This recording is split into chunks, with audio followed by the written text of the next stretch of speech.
জুলাই চেতনাকে ধারণ করে দুর্নীতি বিরুদ্ধে লড়াই করতে দুর্নীতি দমন কমিশন দুদক প্রতিশ্রুতিবদ্ধ বলে জানিয়েছেন সংস্থাটির সচিব খোরশেদা ইয়াসমিন।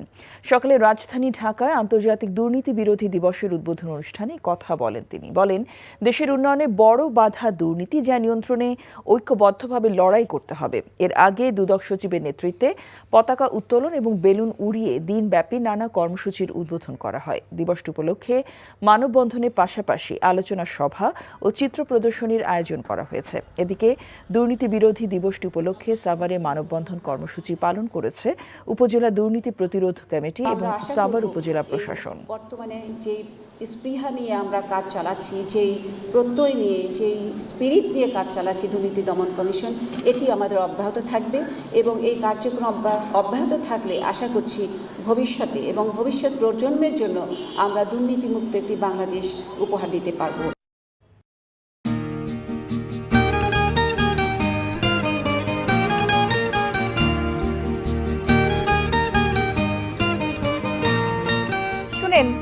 পুরুষ মানুষ তো এভাবে ভয় পেলে চলে না, মুখে সাহস রাখতে হয়।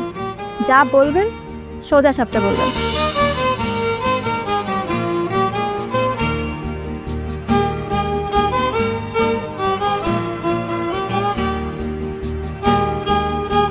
তো এই শীতে যে শীতের কাপড় ছাড়া আসছো, এটা কি ঠিক আছে?